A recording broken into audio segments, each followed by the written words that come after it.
Niños, hay que traer agua.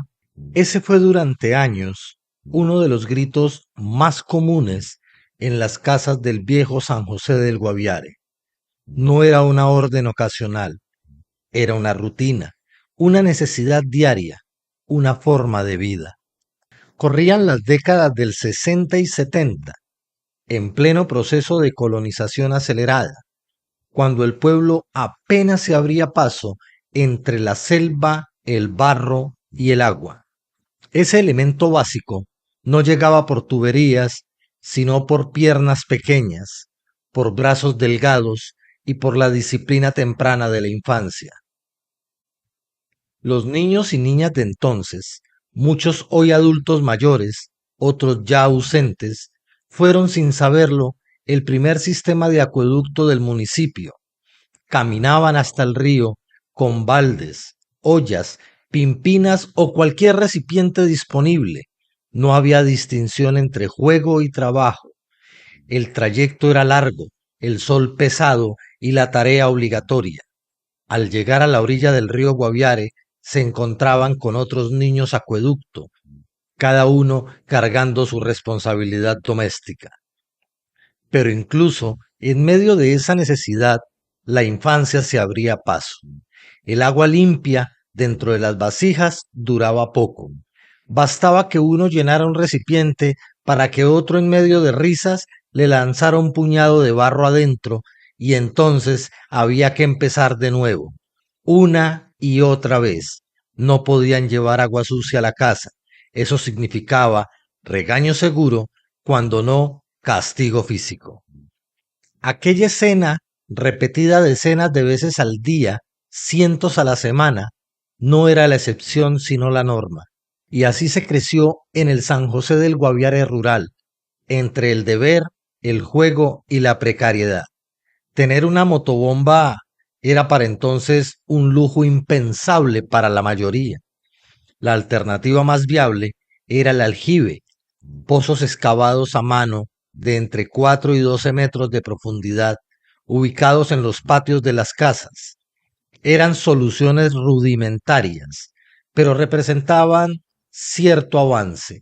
Evitaban el viaje constante al río y su agua era más clara, más limpia para su consumo humano y para el aseo de la casa y las prendas de vestir.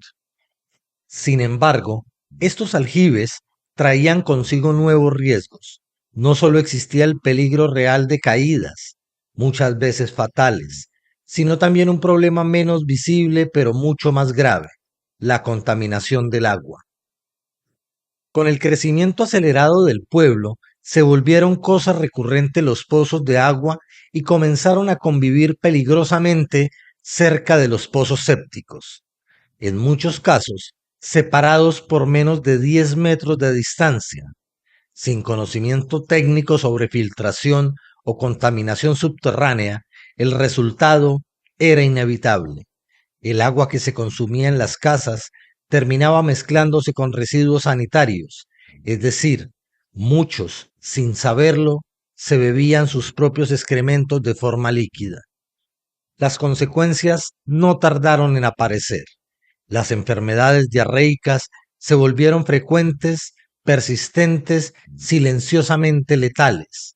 Los más afectados eran los niños, los más pequeños, y en una época donde el acceso a servicios de salud era limitado, una diarrea no era un mal menor, podía convertirse en una sentencia de muerte. Es cierto, los aljibes empezaron a ser reemplazados por manobombas o motobombas, y por tanto ya no era necesario un pozo tan ancho, ya no había riesgo de que alguien cayera en él, pero el riesgo de contaminación del agua por los residuos sanitarios seguía siendo palpable. Tanto así que una lectura normal en las casas eran las cartillas de los promotores de salud hablando de la importancia de hervir el agua y cómo combatir el vómito y la diarrea. Para tratar de solucionar esa problemática, la comisaría creó la Oficina de Servicios Públicos, que se encargaba de manejar el acueducto y la energía eléctrica. El servicio de acueducto inicialmente era una motobomba conectada a una red de tubos subterráneos que no llegaba a todas las casas, solo a las más cercanas al río. Y en lo que hoy es el centro, dicha máquina bombeaba el agua desde el propio río y ante la ausencia de contadores o medidores se establecía una tarifa mínima y se bombeaba en horas y días específicos para garantizar el servicio hasta los hogares. Los demás, lamentablemente, debían seguir yendo hasta el río con sus vasijas para abastecerse.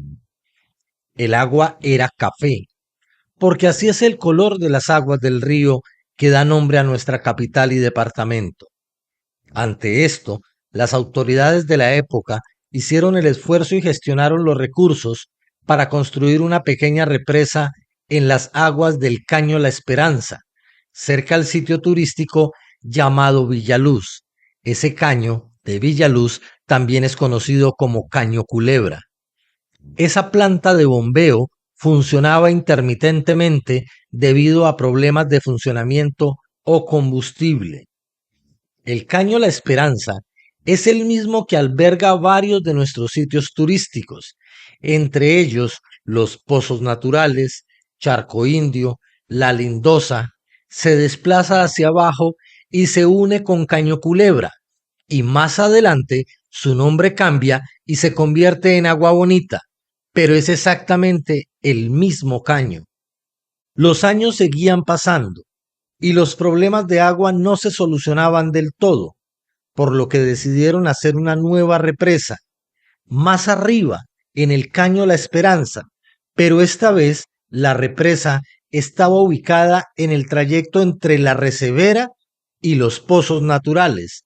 La diferencia con el anterior acueducto es que éste hacía llegar el agua por gravedad hasta el pueblo, lo que solucionaba el problema de uso de máquinas de bombeo o motobombas o plantas de bombeo.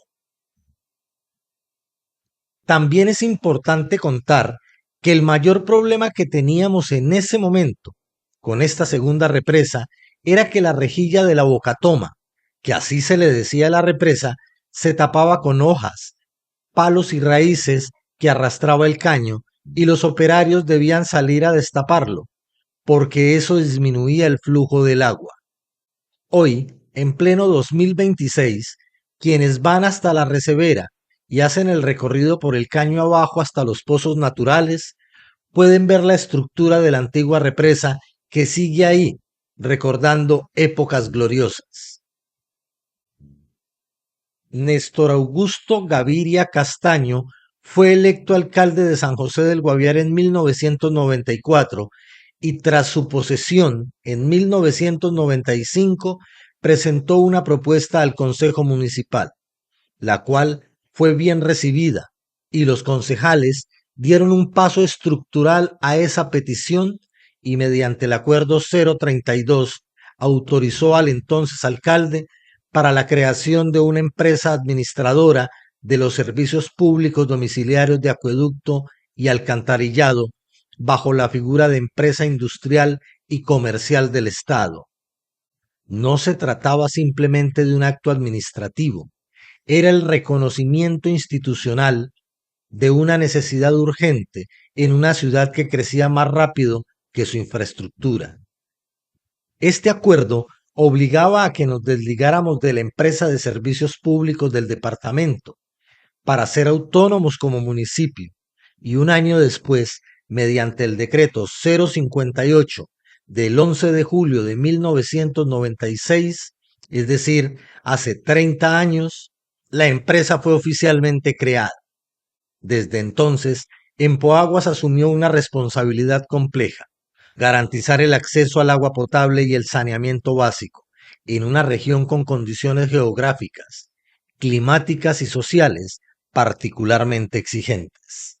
Sus primeras instalaciones administrativas, junto con los tanques de filtración, purificación y almacenamiento elevado, fueron ubicadas en terrenos que durante años habían pertenecido a la institución educativa Concentración de Desarrollo Rural CDR.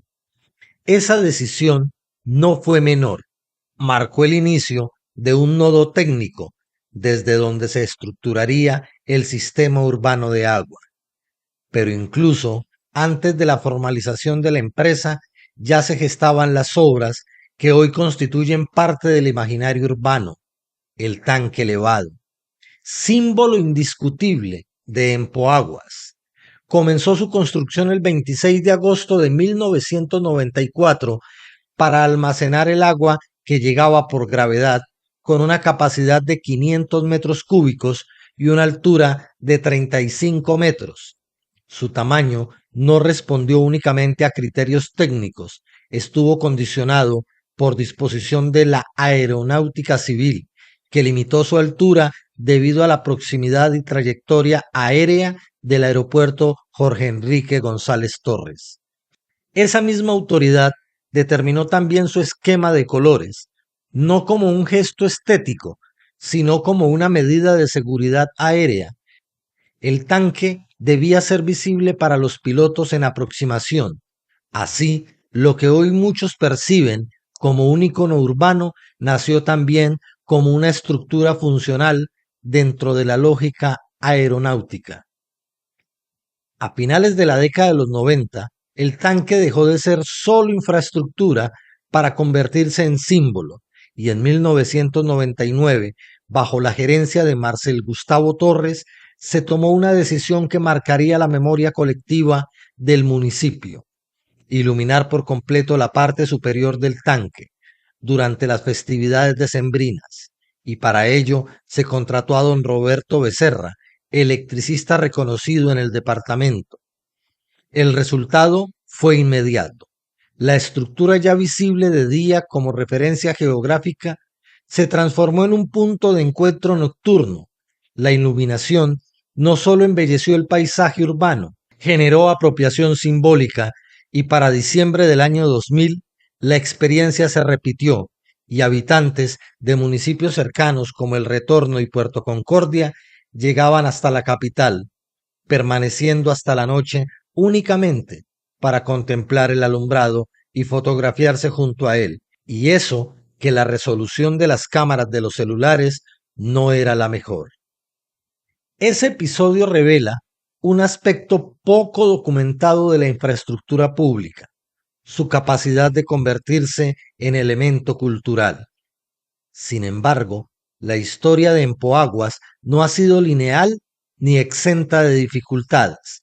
En sus inicios, la empresa enfrentó una resistencia significativa por parte de la población. Muchos habitantes no veían la necesidad de conectarse a redes formales de acueducto y alcantarillado, en parte por costumbre, en parte por desconfianza institucional. El uso de pozos, aljibes y soluciones individuales seguía siendo la norma. Con el paso de los años, esa resistencia fue cediendo. La expansión de cobertura, la urbanización progresiva y las exigencias sanitarias fueron consolidando la red. Hoy, la empresa presta servicio a más de 12.000 usuarios, en lo que equivale a cerca de 42.000 personas en el área urbana, evidenciando una cobertura que, aunque aún enfrenta retos, dista mucho de sus primeros años. El crecimiento también ha implicado complejidades técnicas. El sistema depende del embalse La María, cuya variabilidad ha obligado en distintos momentos a implementar racionamientos por disminución de los niveles de agua, episodios de suspensión del servicio por fallas en redes o mantenimiento. También ha sido parte de la operación cotidiana, mostrando que el acceso al agua en San José del Guaviare sigue siendo un desafío estructural. Pero hagamos un paréntesis aquí. Sobre la década del 90, la última represa o bocatoma ubicada en el Caño La Esperanza se movió al sector del Caño La María por varias razones. El embalse La María no es solo hidráulico, es también un proyecto ambiental, porque permite una mejor reforestación, compra de predios, aislamiento de áreas estratégicas. El flujo de agua es mayor, más limpia para una ciudad en crecimiento. Esas fueron algunas de las razones por las que se tomó la decisión de cambiar la Bocatoma, ubicándola donde hoy la conocemos. Paralelamente, Empoaguas ha avanzado en procesos de modernización. La empresa ha incorporado prácticas orientadas al mejoramiento continuo, al uso de tecnología y el fortalecimiento de su talento humano, con el objetivo de garantizar calidad, cobertura y continuidad en la prestación del servicio. Asimismo, ha desarrollado acciones para ampliar redes de alcantarillado, sustituyendo progresivamente sistemas individuales como los pozos sépticos. Como toda entidad pública en contextos de expansión territorial, su historia reciente también ha estado atravesada por tensiones administrativas y procesos de control institucional, particularmente en proyectos de inversión de gran escala financiados con recursos públicos, lo que refleja la complejidad de gestionar infraestructura básica en territorios emergentes. Hoy, aunque el tanque elevado ya no cumple la misma función operativa para la que fue concebido, su presencia permanece. Desde puntos como los túneles naturales, su silueta sigue marcando el horizonte urbano, funcionando como referencia visual y símbolo de identidad. Es en muchos sentidos una especie de faro terrestre, una estructura que señala dónde se ubica la ciudad, la capital de la esperanza colombiana. Empoaguas, más que una empresa de servicios públicos, representa hoy una etapa en la historia de San José del Guaviare, la transición entre la improvisación y la planificación, entre el asentamiento y la ciudad. Su evolución evidencia que el acceso al agua, algo que en otros contextos se da por sentado, aquí ha sido el resultado de decisiones políticas, esfuerzos técnicos y sobre todo de un proceso social que tomó décadas en consolidarse.